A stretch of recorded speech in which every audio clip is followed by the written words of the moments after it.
dalam perkataanku, agar senantiasa apa yang keluar dari mulut lidah hamba-Mu ini semua berasal dari Engkau. Demi dan di dalam nama Tuhan Yeshua HaMashiach. Haleluya. Kita yang siap mendengarkan firman Bapa Yahweh, sama-sama kita katakan amin. Sahabat Salum, saudaraku, ada sukacita, amin. Ya, kita bersyukur karena berkat Tuhan dari hari ke hari, minggu ke minggu, bulan ke bulan, sampai tahun ke tahun. Seperti lagu sekolah minggu, hari lepas hari bertambah-tambah indahnya. Haleluya. Jangan ada lagunya hari lepas hari bertambah-tambah galaunya. Jangan ya. Harus bertambah-tambah indahnya. Haleluya. Langsung saja kita membuka Alkitab kita atau Android suci kita. Mari kita buka kitab suci dalam kitab Hakim-Hakim. Hakim-Hakim pasalnya yang ketiga ayat 12 sampai ayatnya yang ke-30. Hakim-Hakim Hakim-Hakim 3 ayat 12 sampai ayatnya yang ke-30. Sudah mendapat Bapak Ibu?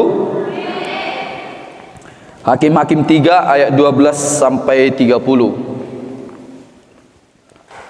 Kita akan membacanya secara bergantian. Dimulai dari saya, dilanjut oleh saudara. Di ayat yang ke-30 nanti kita membacanya secara bersama-sama. Tetapi orang Israel melakukan pula apa yang jahat di mata Yahweh. Lalu Eglon raja Moab diberi Yahweh kuasa atas orang Israel, oleh sebab mereka telah melakukan apa yang jahat di mata Yahweh. Raja ini mengajak Bani Ammon dan Bani Amalek menjadi sekutunya. Lalu majulah ia dan memukul orang Israel kalah. Kota pohon korma diduduki mereka. 18 tahun lamanya orang Israel menjadi takluk kepada Eglon raja Moab.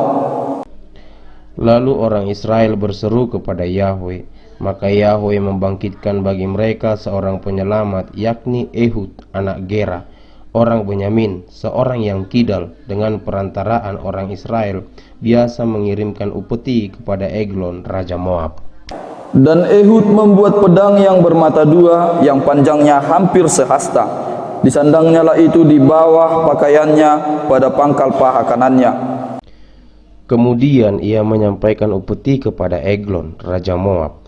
Adapun Eglon itu seorang yang sangat gendut. Setelah Ehud selesai menyampaikan upeti itu, disuruhnya pembawa-pembawa upeti itu pulang. Tetapi ia sendiri berhenti pada batu-batu berpahat yang di dekat Gilgal dan kembali menghadap raja. Berkatalah ia, ada pesan rahasia yang kubawa untuk tuanku, ia raja, kata Eglon. Diamlah dahulu. Maka semua orang yang berdiri di depan itu pergi keluar. Lalu Ehud masuk mendapatkan dia, sedang ia duduk sendirian di kamar atas di rumah peranginannya. Berkatalah Ehud, ada firman Elohim yang kubawa untuk tuanku. Lalu bangunlah ia berdiri dari tempat duduknya. Kemudian Ehud mengulurkan tangan kirinya, dihunusnya pedang itu dari pangkal paha kanannya dan ditikamnya ke perut raja. Sehingga hulunya beserta mata pedang itu masuk, lemak menutupi mata pedang itu, sebab pedang itu tidak dicabutnya dari perut raja. Lalu keluarlah ia melalui pintu belakang. Demikianlah Ehud sampai ke serambi. Pintu kamar atas itu ditutup dan dikuncinya setelah ia keluar. Baru saja ia keluar, datanglah hamba-hamba raja melihat, tetapi pintu kamar atas itu terkunci. Lalu berkatalah mereka, tentulah ia membuang air di kamar rumah peranginan itu. Lalu mereka menunggu-nunggu sampai menjadi bingung, tetapi raja tidak membuka pintu kamar atas itu. Kemudian mereka mengambil kunci, membuka pintu, maka tampaklah tuan mereka mati tergeletak di lantai. Dan mereka berlambat-lambat, Ehud meloloskan diri. Ia lewat dari batu-batu berpahat dan meloloskan diri ke arah Seira. Setelah ia sampai ke sana, ditiupnyalah sangkakala di pegunungan Efraim. Lalu turunlah orang Israel bersama-sama dengan dia dari pegunungan itu, dan ia sendiri di depan. Berkatalah ia kepada mereka, ikutlah aku sebab Yahweh telah menyerahkan musuhmu, orang-orang Moab itu, ke dalam tanganmu. Maka turunlah mereka mengikuti dia, lalu mereka merebut tempat penyeberangan sungai Yordan ke Moab, dan tidak seorang pun dibiarkan mereka menyeberang. Pada waktu itu mereka menewaskan kira-kira 10.000 orang dari Moab, semuanya orang yang tegap dan tangkas, seorang pun tidak ada yang lolos. Sama-sama kita membaca. Demikianlah pada hari itu Moab ditundukkan oleh Israel, maka amanlah tanah itu 80 tahun lamanya. Haleluya. Ini adalah kisah seorang Ehud, yang setelah Ehud adalah Samgar, yang pernah saya khotbahkan di tempat ini. Dan kalau tidak salah, saya pernah berjanji akan membahas ini juga, dan semoga nanti ada juga waktu untuk membahas yang satu lagi, yaitu Otniel. Jadi saudaraku, sebagai perikop atau tema di hari Sabat di hari ini yang ingin saya sampaikan adalah seorang kidal yang dipakai Yahweh. Sama-sama katakan, seorang kidal yang dipakai Yahweh. Jadi Ehud ini adalah orang yang kidal. Apa itu kidal? Kiri dari lahir. Itu singkatan kidal ya. Kiri dari lahir. Berarti kalau kanan dari lahir apa singkatannya? Di sini siapa yang kidal? Makan, menulis. Yang kadal ya banyak kadal ya. Saudaraku, bagaimana, kenapa Bapak Yahweh menyinggung tentang Ehud yang memakai segala sesuatunya pakai tangan kidal, yaitu tangan kirinya? Nah, nanti akan saya bahas ya. Jatuh bangun di dalam dosa itu gambaran kehidupan bangsa Israel. Ketika tidak ada raja atas Israel, maka mereka melakukan apa yang jahat di mata Tuhan. Benar atau betul? Sangat benar. Itu adalah gambaran. Israel itu adalah gambaran manusia di dalam setiap kehidupan kita, termasuk kita semua. Kalau sudah ada mentornya di situ, baiklah kelakuannya. Tapi kalau sudah tiba-tiba tidak diperhatikan atau tidak ada mentornya, mulailah ini berulah, iya kan? Itu gambaran manusia, atau bahkan pimpinannya, atau bahkan Bang Jantir kalau tidak di sini, semua bertingkah. Tapi kalau udah datang Bang Jantir, kan gitu kan? Itu adalah gambaran, sama seperti bangsa Israel. Ketika rajanya ada, baru baik. Kan kalau kita ikuti perjanjian lama ini, kita baca, kadang bangsa Israel ini bertobat dan mereka menyembah Bapa Yahweh dengan sungguh-sungguh. Tiba 10 tahun lagi kembali lagi menyembah Tuhan yang lain. Ya, bahkan sudah jelas mujizat Bapa Yahweh mereka lihat, mujizat Tuhan itu mereka saksikan, tapi tetap saja mereka tidak percaya. Kita pun sering seperti itu. Kita katakan, 1 bulan ini saya tidak punya uang, lalu bulan berikutnya kita punya uang. 1 bulan berikutnya lagi kita tidak punya uang, lalu kita mengutuki Tuhan. Tuhan gak perhatian sama aku, keluarga aku gak perhatian sama aku. Tapi coba kalau misalnya kita sudah dapat kiriman misalnya, langsung boros, ya kan? Saya sudah perhatikan saudaraku. Jadi ketika bangsa Israel mulai menyembah Tuhan lain dan menjauhkan diri dari hadirat Bapa Yahweh, nah ini menimbulkan murka Bapa Yahweh sehingga mereka diserahkan kepada musuh-musuhnya. Ya, tapi dalam kitab Hakim-Hakim ini ya, di sini saya mencatat, setiap kali bangsa Israel jatuh ke dalam dosa dan diserahkan kepada orang asing, Tuhan itu selalu membangkitkan seorang pahlawan. Kalau kemarin-kemarin saya sudah berkhotbah tentang Samgar ya. Samgar ini sebelum sesudah Ehud ini. Kalau nggak salah bulan 5 kemarin saya mengkhotbahkannya. Ya, bagaimana Bapak Yahweh memakai seorang Samgar hanya dengan tongkat penghalau lembu.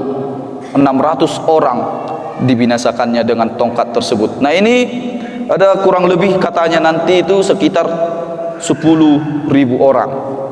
Nah kali ini Tuhan mengangkat dan membangkitkan Ehud. Siapa itu Ehud tadi? Dikatakan Ehud itu adalah anak Gera, orang dari suku Benyamin. Ya, tidak perlu panjang lebar kata Ehud apa, E-nya apa. Yang penting kita sudah tahu latar belakangnya. Yang penting dia salah satu suku dari Israel, yaitu suku Benyamin. Alkitab tidak banyak mencatat mengenai Ehud, tetapi pasti ada nilai lebih dalam diri Ehud sehingga Tuhan memakai dia sebagai pahlawan Israel. Sama seperti Samgar. Paling hanya 2 ayat yang dipakai di Alkitab, tetapi ada sesuatu hal. Sama seperti saudara, walaupun nama saudara tidak ada di Alkitab, tapi Bapak Yahweh memakai. Amin. Ada nama Fernando di Alkitab? Gak ada kan? Nama Herbek pun gak ada. Nah, ada nama-nama beberapa, termasuk Joshua, ya kan? Brigadir Joshua. Ya, ada bahkan yang lain gak ada. Roman gak ada, Roman. Salompak nggak ada situ ya, Pak Roman. Haleluya. Tetapi Bapak Yahweh memakai saudara, amin. Nah, sama seperti Ehud ini, paling hanya di satu judul perikop ini dia dibahas. Pada waktu itu Yahweh menghukum bangsa Israel dan menyerahkan mereka di bawah penjajahan Raja Moab yang bernama Eglon. Eglon ya, Raja Moab itu pada waktu itu namanya Eglon. Sama-sama katakan Eglon. Selama 18 tahun bangsa Israel direndahkan oleh bangsa Moab itu, direndahkan bahkan dijajah, dan saat berada dalam kesesakan dan penderitaan itu, bangsa Israel berseru-seru kepada Yahweh dan meminta pertolongan. Ya, jadi sering sekali memang kalau ada bahasa mengatakan gudang dodung tertutup di ngoluna ipe asa diingat Tuhan. Artinya apa? Ketika dia sudah terjatuh baru diingat Tuhan. Demikian juga bangsa Israel pada waktu itu. Ketika sudah tertindas di bawah kepemimpinan Raja Eglon itu, mereka langsung berseru-seru kepada Bapak Yahweh. Ketika sudah ditolong nanti, mereka sudah makmur kembali, mereka kembali lagi menyembah Tuhan yang lain. Entah Tuhan apa itu, ada Dewa Krishna mungkin, atau Dewa Siwa, atau Dewa Avatar, Dewa Naruto, semua kan? Dewa Mobile Legend. Itu dewa itu. Hati-hati saudaraku. Dewa PUBG. Kan itu kan? Sekarang kita langsung tilik ke hati kita masing-masing saudaraku. Mumpung saya masih ingat ya. Secara fisik Ehud itu memiliki banyak kekurangan. Ia bukan sekedar kidal. Saya yakin, saya membaca referensi yang lain saudaraku. Kenapa Bapak Yahweh mengingatkan bahwa Ehud itu adalah kidal? Karena di tangan kanannya itu cacat. Dia tidak bisa berfungsi tangan kanannya, sehingga dia melakukan aktivitas pakai kidal. Ya, jadi cacat sehingga dia harus menggunakan tangan kirinya.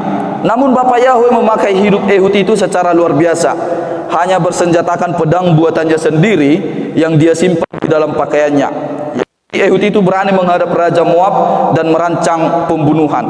Bayangkan, Bapak Yahweh mengizinkan pembunuhan pada waktu itu. Tapi kalau zaman sekarang jangan ya. Tuhan kok menyuruh Ehud kok untuk membunuh Raja Eglon itu. Aku pun benci kali aku sama itu. Kubunuh itu. Jangan ya. Itu tidak sesuai. Kita harus bisa bedakan antara kasih karunia itu dengan perjanjian lama. Kalaupun misalnya saudara ingin memakai itu, ingin membunuh atau bagaimanapun itu, firman Tuhan juga katakan mata ganti mata, gigi ganti gigi, kepala ganti kepala, yaitulah leher ganti leher. Kalau saudara misalnya menggolok saudaramu, siap-siaplah juga digolok. Itu hukumnya. Saudaraku, itu sudah cukup bagi Eglon, bagi Ehud untuk membunuh Eglon itu. Eglon itu tadi seorang raja. Baca dulu ayat 17. Satu orang membaca. Kemudian dia menyampaikan bukti kepada Eglon, Raja Moab. Adapun Eglon itu seorang yang sangat gendut. Dia adalah raja yang gendut. Saya yakin raja ini tugasnya itu hanya mammo. Tahu mammo? Mangamudum. Dia mengerahkan semuanya itu anggotanya, ayo berperang sana. Dia makan banyak, lewat martabak Mesir dipanggilnya, lewat bakso goreng, lewat telur gulung dipanggilnya, dia makan sekenyang-kenyangnya sampai banyak lemaknya. Jadi saudara di sini yang hobi makan tolonglah ya. Jangan update status cita-cita diet, hobi makan. enggak akan terrealisasi itu saudaraku ya. Jadi katanya Raja Eglon itu badannya gendut. Saya tidak mau melihat sebelah kanan. Saya mau melihat saya sendiri. Ya, saya juga gendut, termasuk salah satu gendut. Ya karena banyak orang keluarga juga bilang, lemuk doh katanya gitu kan. Kau makin gendut kau katanya gitu sama saya.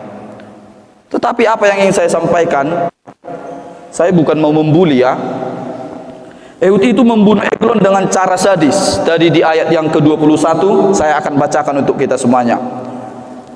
Kemudian Ehud mengulurkan tangan kirinya, dihunusnya pedang itu dari pangkal paha kanannya dan ditikamnya ke perut raja. Ditikamnya dengan alat yang dipakai dia itu tadi, yang dia sendiri yang buat. Lalu di ayat 22, sehingga hulunya beserta mata pedang itu masuk, lemak menutupi mata pedang itu, sebab pedang itu tidak dicabutnya dari perut raja. Lalu keluarlah ia melalui pintu belakang. Haleluya. Kita harus simak, lemak menutupi mata pedang itu. Saking gemuknya, saking buncitnya dia, ditusuknya langsung ditutupi lemaknya itu pedang itu. Saya rasa kenapa ditinggalkan Ehud pedang itu, nggak tertariknya lagi, ya kan? Susah si Ehud itu menarik, karena udah apa? Dia berlawanan dengan yang namanya lemak. Makanya yang buncit termasuk saya perlu juga ini bakar lemak kita ya. Termasuk juga si Petrus, apalagi si Niko pulang dari Bengkulu langsung, wow, lahan basah. Ya, jadi harus bisa bakar lemak. Jangan kita sampai seperti Eglon. Ada pula nanti kalian juluki kan Eglon 1 si ini, Eglon 2 ini. Jangan ya, jangan saya sampai dengar itu. Nanti pasti saya masuk dalam hitungan itu juga. Ehud menjadi pahlawan atas Israel, Raja Moab. Ya, Raja Moab itu dapat dikalahkan. Bahkan pada waktu itu mereka menewaskan kira-kira 10.000 orang Moab. Semuanya itu orang yang tegap dan tangkas, seorang pun tidak ada yang lolos. Di ayat yang ke-29 itu, kira-kira, kalau kira-kira berarti kurang lebih ya, kurang lebih 10.000 orang dari Moab, semuanya orang yang tegap dan tangkas. Kalau ada orang yang tegap dan tangkas itu kira-kira seperti apa itu? Saudara pernah bertemu Pak Raju? Tegap dan tangkas gak itu? Walaupun buncit juga ya, tapi direkam nanti bolehlah disensor. Ya saya boleh katakan orang-orang Moab ini ketika dibunuh oleh Ehud dan juga rekan-rekannya itu adalah orang yang tegap dan tangkas. Saudara tahu Kopassus? Saudara tahu Abri, Brimob, dan juga Jenderal Sambo?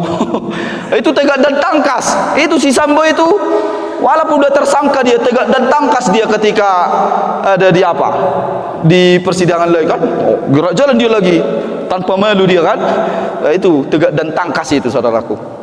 Tidak ada dikatakan di sini. Maka mereka menewaskan kira-kira 10.000 orang dari Moab. Semuanya orang yang loyo-loyo, semua orang yang tulang-tulangnya layu gitu kan? Tidak ada. Karena ada tulang-tulang layu kan? Apalagi laki-laki ada yang layu tulang-tulangnya. Yang gini kan? Jadi gini. Itu layu. Bang, katanya gitu kan? Orang kalau laki-laki kan, bang, sini bang, gitu. Bang, ngetok pintu kamarku pun gitu kan, bang, itu orang yang layu. Laki-laki jangan layu ya. Bilang dulu ke temannya laki-laki, jangan kau layu, bilang. Harus tegak dan tangkas, amin. Dan juga kebalikannya, perempuan malah tegak dan tangkas, iya kan? Perempuannya six pack, laki-lakinya one pack. Nah, itu bahaya itu, seperti itu. Jangan terbalik. Kalau bisa kita yang laki-laki ini memang, halo abang-abang, kata perempuan kan, kampak dulu kayu. Oh siap. Walaupun tidak jawalku kampak kayu, tapi aku mau kampak. Harus seperti itu, amin. Haleluya. Si Restu bilang amin katanya. Saudaraku, menurut ukuran manusia, Ehud itu bukanlah siapa-siapa. Bahkan dia dipandang sebelah mata dan diremehkan orang karena kecacatannya. Sering gak dulu ketika kita membuli orang yang jelek, orang yang cacat? Tetangga saya itu jauh di atas umurku sebenarnya, perempuan. Dia saya seperti ada yang berbeda lah, ada kelainannya. Saya masih ingat saya sering membuli itu, bukan hanya saya dan teman-teman saya yang lain. Jadi saya membulinya seperti ini, karena namanya si Amma. ya kan? Jadi kami sering mengejeknya gicu panilla amma gitu. Lewat gicu panilla, tahu gincu kan? Gincu gitu kan? Kami bawa lagi gincu itu, kami kelilingi dia, gicu panilla amma gitu. Sering kena bully, bahkan kami sering dikejar orang tuanya. Saya yakin Ehud pun pada waktu itu sering kena bully karena dia cacat, tangan kanannya itu cacat. Tetapi di tangan Bapa Yahweh yang adalah sang penjunan, seorang yang tidak berarti diubahnya menjadi pahlawan bagi bangsa Israel. Amin. Haleluya. Keterbatasan fisik itu tidak suatu ukuran. Tampan pun, ganteng pun, merdu pun suaramu, mau orang tikos do pangalahom, tahu artinya. Kalau tidak bagusnya pangalahomu, apa pangalahomu? Kalau tidak bagusnya perbuatanmu, sama aja, ya. Tetapi Bapak Yahweh melihat kita hari ini, dan kita bisa belajar bagaimana Ehud itu sebenarnya secara fisik dia tidak sempurna, tetapi Bapak Yahweh memakainya. Haleluya. Jangan pandang fisik, amin. Kalau fisik itu busuk enggak suatu saat nanti? Busuk kan? Itu wajah kita itu, kalau Bu Onang bilang itu tengkorak itu. Kalau misalnya nanti tuanya itu janganlah sok cantik, itu masih lumayan tua. Ini tengkorak. Gimana, pernah lihat orang tengkorak? Jadi tidak usah dibanggakan kan? Saya cantik, saya pakai scarlet, memuji Tuhan pun gini-gini kan? Supaya dilihat orang rambutnya gini kan? Nggak usah, saudaraku. Bagaimana itu pun dipakai Bapak Yahweh dari segi kekurangannya. Amin. Tampillah apa adanya. Haleluya. Bisa tampil apa adanya kan? Ya kalau memang ada uangmu, bisa kamu beli scarletmu yang mahal-mahal, bedakmu, lipstikmu yang apa semuanya, minyak rambutmu yang luar biasa, ya silahkan gitu kan. Tapi jangan paksakan ya. Jangan paksa. Ada orang dipaksa cantik, nggak usah. Ada harus polos ya, polos, jangan poltak.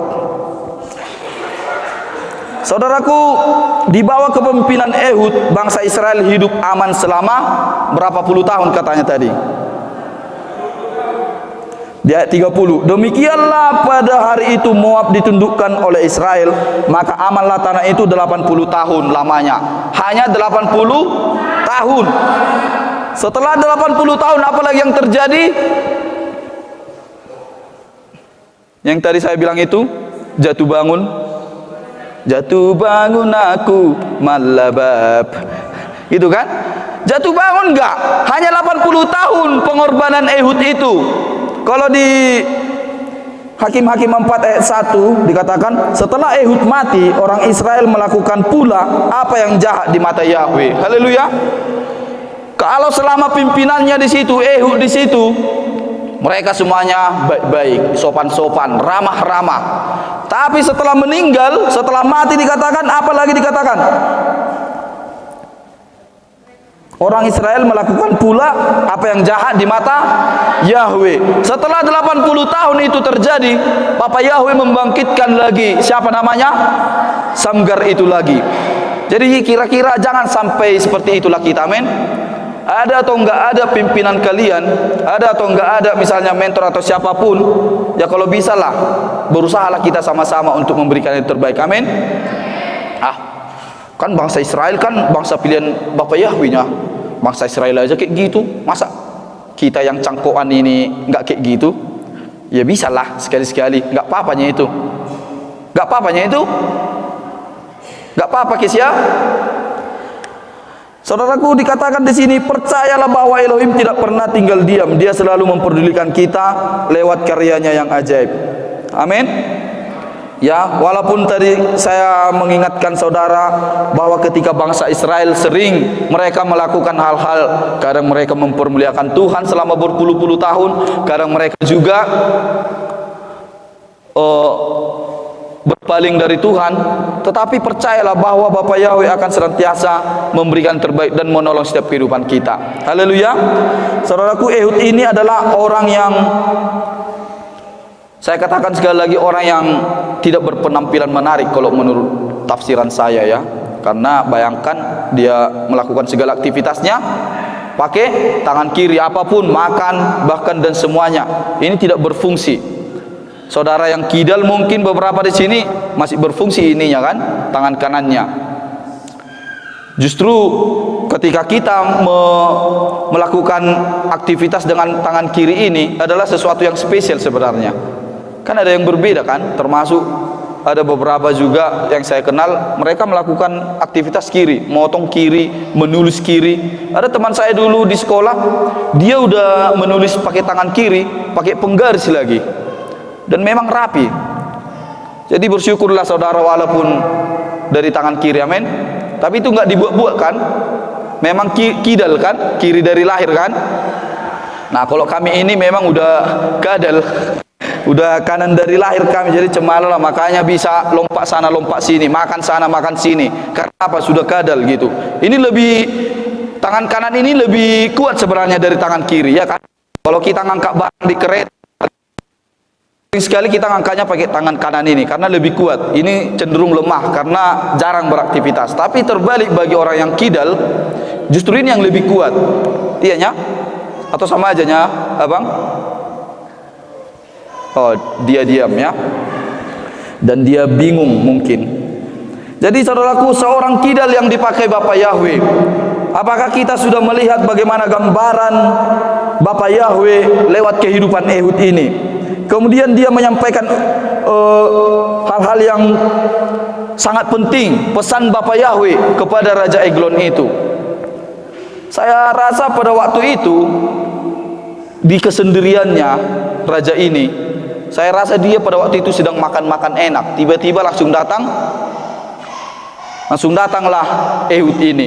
Tadi juga dikatakan setelah Ehud selesai menyampaikan upeti itu, disuruhnya pembawa-pembawa upeti itu pulang, tetapi dia sendiri berhenti pada batu-batu berpahat yang di dekat Gilgal dan kembali menghadap raja. Berkatalah ia, ada pesan rahasia yang kubawa untuk tuanku ya raja, kata Eglon. Diamlah dahulu. Maka semua orang yang berdiri di depannya itu pergi keluar. Lalu Ehud masuk mendapatkan dia sedang dia duduk sendirian di kamar atas di rumah peranginannya. Berkatalah Ehud, ada firman Elohim yang kubawa untuk tuanku. Lalu bangunlah ia berdiri dari tempat duduknya. Kemudian Ehud mengulurkan tangan kirinya, dihunusnya pedang itu dari pangkal paha kanannya dan ditikamnya ke perut raja. Udah ditikam, lalu dia melarikan diri. Lalu datanglah anggotanya si Raja Eglon ini. Kalau kita ikuti tadi ceritanya, loh, mau dibuka pintu raja ini kan, oh masih tertutup, mungkin dia masih, raja kita itu masih lagi di kamar mandi itu. Maklumlah, makan banyak kan, pasti ke toilet pun banyak, iya kan. Orang yang sering minum, sering nggak nanti, maaf, buang air kecil gitu. Ya, orang yang sering makan pun seperti itu. Saya yakin ini raja yang cuman apa ini ya, makan tidur dan cuman menyuruh aja gitu kan. Kalau dia misalnya ikut berperang dan juga ikut melakukan kegiatan-kegiatan pada waktu kejayaannya, dia tidak sampai seperti itu. Kita ingat seperti Raja Daud, ya kan. Raja Daud itu ikut berperang ya, makanya dia enjoy aja, walaupun mungkin dikatakan badannya tidak seperti tegap dan tangkas itu dikatakan, tetapi setidaknya dia suspek gitu Raja Daud. Karena apa? Dia ikut berperan, dia ikut berlatih. Ini Raja Eglon ini, menurut saya, yaitu tadi cuman mammo aja kerjanya kan, mangmudum, pelayan gitu kan. Ambilkan aku mie ayam bakso, datang. Ambil pok mie, gitu-gitulah dia mungkin. Sambil nonton lah dia itu pula kan, kalau seandainya dulu ada TV. Sehingga ketika dikatakan anggotanya, oh raja kita itu masih lagi ada aktivitas itu katanya, padahal sebenarnya sudah terbunuh. Dan puji Bapak Yahweh, pada waktu itu memang Ehud bisa diselamatkan untuk bisa membawa bangsa Israel. Demi bangsa Israel, Bapak Yahweh rela menyuruh ini Ehud untuk bisa memenangkan atas apa yang senantiasa dilakukan oleh Moab itu kepada bangsa Israel. Mereka tertindas, sama seperti kita dulunya adalah bangsa yang tertindas. Kalau kita dengar cerita dari kakek nenek kita, bagaimana perjuangan mereka dulu, termasuk opung saya sendiri, ayah dari ibu saya itu pernah katanya ceritanya, dia datang penjajah, dia ditanam tapi hanya kepala yang nampak, ya kan, ini badannya semua ditanam kepala, tapi puji Tuhan dia bisa selamat. Ada juga memang beberapa dari opung saya itu ya memang terbunuh ada kena tombak, ada yang kena senjata, makanya kuburannya di Taman Makan Pahlawan lah. Jadi bagaimana pengorbanan itu tertindas sebenarnya bangsa Israel, tetapi bagaimana Bapak Yahweh tetap memperhatikan itu. Sama seperti yang kita alami saat ini, tertindas sebenarnya kita. Mungkin dalam satu minggu itu kita bisa 3 hari galau, 3 hari cemas, 3 hari mungkin kita sedang memikirkan sesuatu permasalahan, tetapi percaya enggak bahwa Bapak Yahweh tetap ada di pihak kita? Amin. Dari dulu ada enggak masalah kita? Termasuk saya pribadi, dari 2013 datang ke tempat ini ada masalah, tetapi saya berpikir juga sudah 9 tahun bisa juga dilewati. Maka genaplah firman Bapak Yahweh di 1 Korintus 10 ayat 13 mengatakan, pencobaan-pencobaan yang kamu alami adalah pencobaan biasa yang tidak melebihi kekuatanmu. Haleluya. Mari kita baca dulu kitab itu, saudaraku, sebagai ayat penutup. Nah ini kalau ayat penutup senang ini kan, bayangan langsung ke daging ayam.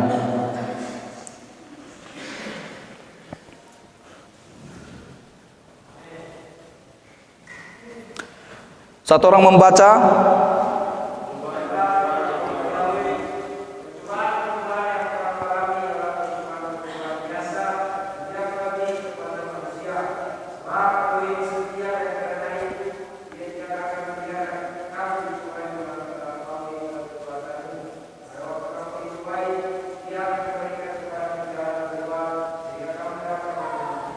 Haleluya. Itu kalau di terjemahan baru ya. Saya akan mencoba di terjemahan lain, ada bahasa Indonesia masa kini namanya. Demikian dikatakan, setiap cobaan yang saudara alami adalah cobaan yang lazim dialami manusia. Tahu lazim? Biasa, orang lain pun mengalami apa yang saudara alami gitu loh. Iya kan? Kalau misalnya saudara cemas atau tidak ada uang, orang lain mengalami itu enggak? Bahkan lebih parah. Kalau saudara misalnya mengalami keluarga Anda sedang sakit atau sedang broken home gitu, orang lain mengalami itu enggak? Mengalami. Jadi itu sebabnya dikatakan, setiap cobaan yang saudara alami adalah cobaan yang lazim dialami manusia. Tetapi Elohim setia pada janjinya. Ia tidak akan membiarkan saudara dicoba lebih daripada kesanggupanmu. Pada waktu saudara ditimpa oleh cobaan, Ia akan memberi jalan kepadamu untuk menjadi kuat supaya saudara dapat bertahan. Haleluya. Kalau kekuatan kita hanya 10, Bapak Yahweh memberikan dan mengizinkan cobaan itu kepada kita 8. Haleluya. Itu sebabnya firman Tuhan katakan, kesusahan sehari cukuplah sehari. Jangan kesusahan seminggu yang akan datang atau beban yang seminggu yang akan datang kita pikiri. Bonyok kita, bonyok. Tahu bonyok? Babak belur, saudaraku. Sebabnya dikatakan juga hari ini bahwa ketika kita mengalami pencobaan itu, Bapak Yahweh akan memberikan pertolongan kepada kita. Haleluya. Mau misalnya kekuatanmu hanya 50, Bapak Yahweh akan memberikan dan mengizinkan cobaan itu kepada kita hanya 45 atau 40. Tidak pernah lebih. Karena Bapak Yahweh pun tahu batas kemampuan kita. Tahu enggak batas kemampuan kita? Tuhan tahu enggak? Pasti tahu. Siapa kita sebenarnya tahu. Bahkan Bapak Yahweh lebih mengenal siapa kita daripada diri kita sendiri. Haleluya. Apakah sudah sejauh mana kita mengenal diri kita sendiri? Bapak Yahweh jauh lebih mengenal itu. Apakah saudara tahu apa yang terjadi nanti setelah ibadah ini? Tidak tahu, tapi Bapak Yahweh sudah tahu itu. Itulah lebih hebatnya lah Tuhan daripada diri kita sendiri. Tuhan lebih mengenal saudara daripada saudara mengenal dirimu sendiri. Jadi saudaraku, sekali lagi saya mau mengajarkan kepada kita bahwa hiduplah seperti apa yang dialami oleh Ehud. Amin. Kita lihat hal-hal positif. Kalau dulu sekitar tanggal 14 bulan 5 kemarin saya mengajarkan tentang yang namanya Samgar, bagaimana Tuhan pakai itu hanya karena tongkat penghalau lembu bisa membinasakan 600 orang. Saat ini kita juga belajar kepada Ehud. Nanti juga kita semoga ada waktu lagi akan kita pelajari bagaimana sebenarnya sikap Otniel. 3 orang ini saya tertarik membahasnya karena orang yang sederhana, orang yang jarang dibahas di Alkitab, tetapi bisa Bapak Yahweh pakai.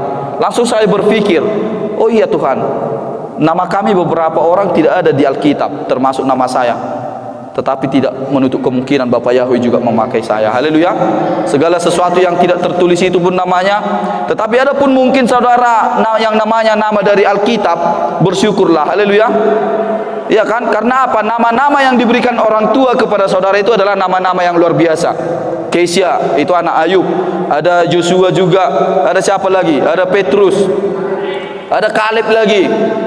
Ada apa pernah ada orang tua membuat nama anaknya Herodes? Enggak ada kan? Ada dulu saya ingat di kampung kami, mulai dari bapaknya, mamanya, ke anak-anaknya semuanya nama Alkitab semua.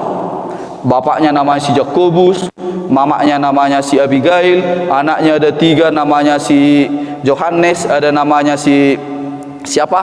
Si Samuel, yang satu lagi ada cewek siapa itu namanya saya lupa, tapi nama Alkitab juga.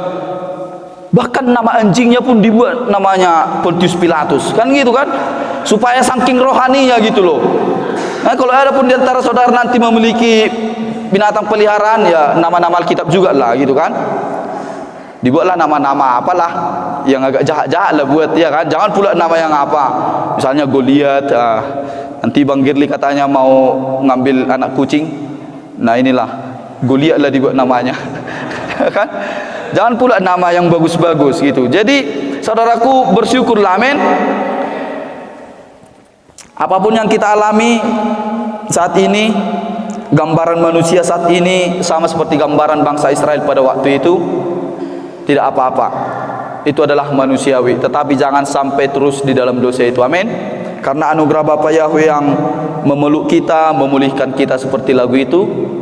Anugerahmu memelukku, anugerahmu pulihkanku. Mari kita semuanya bangkit berdiri. Kita angkat pujian ini. Setiap manusia pernah terhilang, jatuh bangun di dalam dosa. Lagu ini mengingatkan kita akan kebenaran firman Bapa Yahweh pada hari ini, bahwa ketika bangsa Israel pun jatuh bangun, mereka kadang menyembah Bapa Yahweh, mereka kadang lari dari hadapan Bapa Yahweh.